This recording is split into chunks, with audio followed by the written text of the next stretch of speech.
Ассалаумағалейкум деп бастайық. Сіздердің алдарыңызда соңғы 8 цилиндрлі Majesta. Неге олай айттым? Себебі Majesta дегенде ақырып тұрған V8-ді елестететін едік. Енді олай болмайды.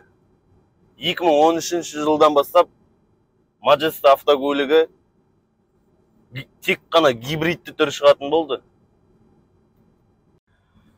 Бұл Majesta 200 кузов деп аталады. Енді іштінің кеңдігі базар жоқ крузактан кем емес.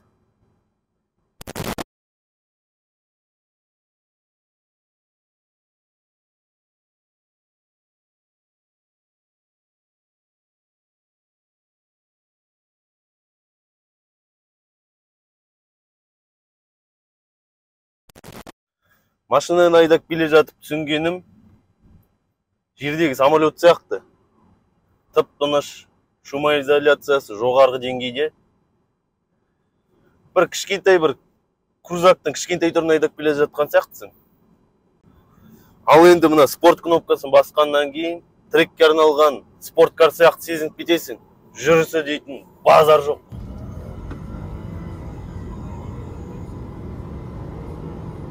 Самолет деп осыны айт.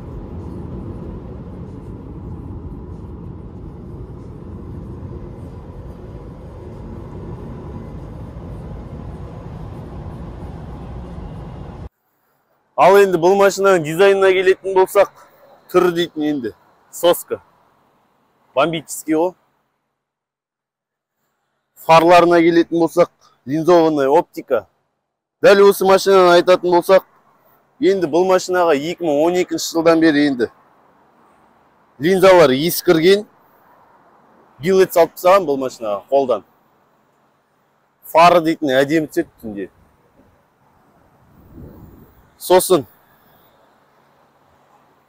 мына тюнингованный астыңғы юбкалары қапталы, арты полный моделиста дейтін ателье компания соныкі салынған.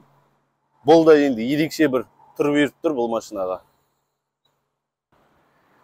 Енді бұл машинаның линияларына қарасақ, әдемі бәрі. Мына решеткасы, астындағы решеткасы бәрі сәйкес келеді. Осы жерінде бір қуыс бар. Ол тек әдемілікке ғана емес. Тормозной системаны салқындатып тұруға да көмектеседі. Жапондықтар соның бәрін ойлап шығарған сол кезде. Енді мынандай машинаны тоқтату оңай емес қой. Салмағы 2 тоннан. Моторы новый мотор. 1UR FS 4.6, 8 цилиндр. Ап күші 347 ап күші бар. Төзімділігі жағына келетін болсақ, бұл машинаның енді коробкасына да, моторына да жақсы күтім қажет.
Мультимедиасы, голосовое управление бар. Мына кнопканы басқаннан кейін виртуалды интеллект бәрін істейді. Климат on.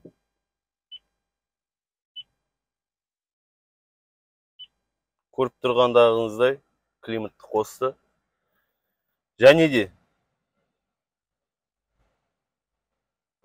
мультимедиадағы аудионы да қосады бұл зат. Аудио on.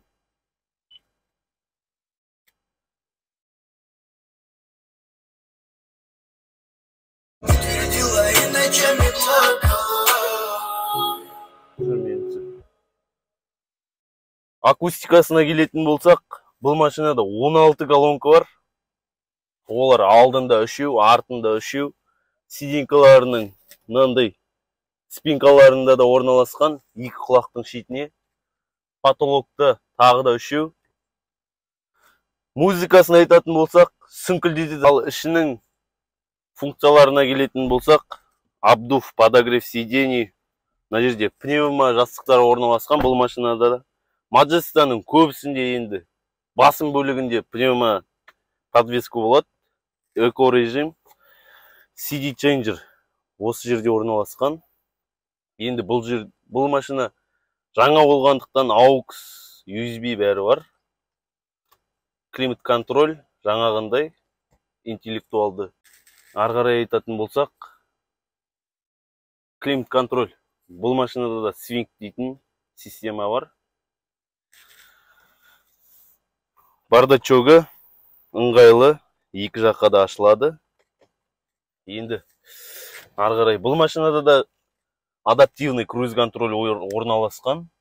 Щиток приборы жақсы. Енді 2012 жылға бұл щиток прибор дейтін әдемі. Ал енді машинаның артына өттік. Өзімнің артында отырмын. Бойым шамамен 1.80. Мына жер енді ішінің кеңдігі жақсы.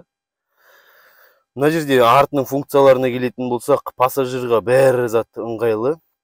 Спинкалар электронный, подогрев сидений, аудиосистема, климат контроль, сосын шторкалар электронный. Дүние жүзінде ең бірінші соққыға дейінгі алдын алу системасы осы жапондықтардың эволюциясы, орысшасы передоваренная система безопасности. Яғни соққыға дейін машинаның спинкалары автоматты түрде алға немесе артқа қарай жылжиды. Пассажирларының сақтығын жақсы ойлаған жапондықтар мынандай жеңіл көлікке 11 airbag жастықтарын орналастырған.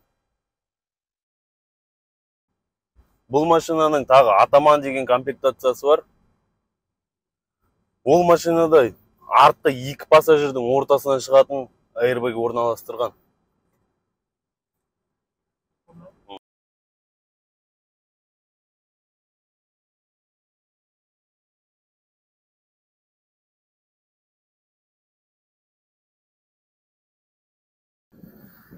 Коробкасы автомат. Әлемдегі ең бірінші болып 8 сатылы коробканы осы машинаға қойған жапондықтар. Осыдан кейін уже жаймен 8 сатылы автомат коробкалар тараған. Сол кезде ойлап көріңіз, 2009 жылы ең передовой технологияларды осы машинаға салған японецтер.